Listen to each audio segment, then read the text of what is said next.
ئەمە گوڵەخانەیە شەڕەتەقەی نێوان هێزەکانی محەممەدی حاجی مەحموود و هێزێکی گەمارۆدراوی عەبدوڵای برایەتی.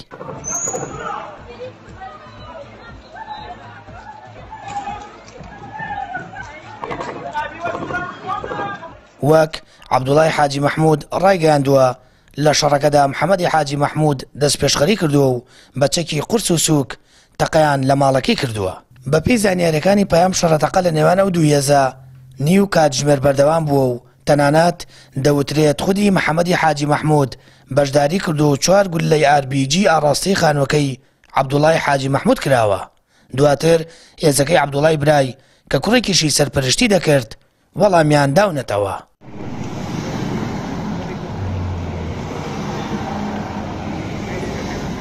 دوای نیو کاتژمێر شەڕەتەقە هێزەکانی ئاسایش و ئۆپەراسیۆن و کۆماندۆ گەشتە گوڵەخانە و شەڕەکەیان ڕاگرت.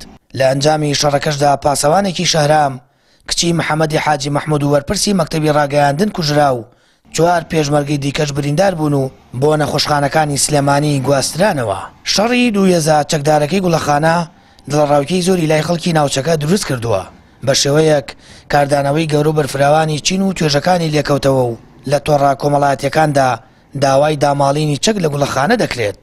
بۆ پێی ئارامی و ئاسایشی ناوچەکە جۆرێک ناجێگیری بەخۆ دەبینێت و شەڕەکەش تەنیا لەسەر خانوویەکە کە عەبدوڵای حاجی مەحموود خاوەنیەتی و محەممەدی برای دەڵێت دەبێت لێی وەربگیرێتەوە و مڵکی حیزبە.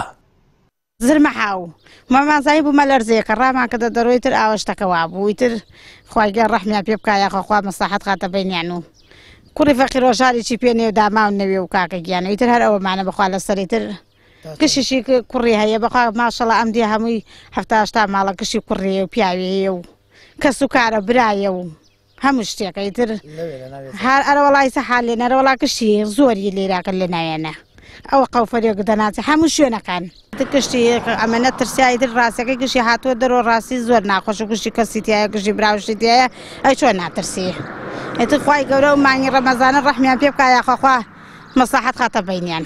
لە کۆنگرەی یەشتەمی پارتی سۆسیال دیموکراتی کوردستان کە ڕۆژی پێنجشەممە بەبێ عەبدوڵای حاجی مەحموود بەڕێوەچوو سەرۆکی حیزبەکە ڕایگەیاند ئەوانەی دەیانویست داژاوی گەڕی بکەن دەرکران و تەفروت و ناکران.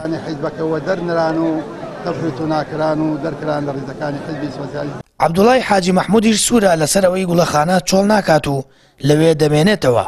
دوای شەڕەکەی نێوان دووباڵی پارتی سۆسیال دیموکراتی کوردستان دەستگای یاسایی هێرێمی کوردستان ڕوونکردنەوەیەکی بڵاو کردەوە ڕایگەیاند لە ئاکامی شەڕەکەی گوڵەخانە کەسێک کوژرا و 4 دیکەش بریندار بوون. هەر بۆیە هێزەکانیان دەست بەجێ بۆ هێورکردنەوەی ڕووداوەکە گەشتونە تا گوڵەخانە و بە فەرمانی دادوەری لێکۆڵینەوە بکوژەکە لەلایەن بەڕێوەبەرایەتی گشتی ئۆپەراسیۆنەکانی یاساییش دەستگیر کراوە.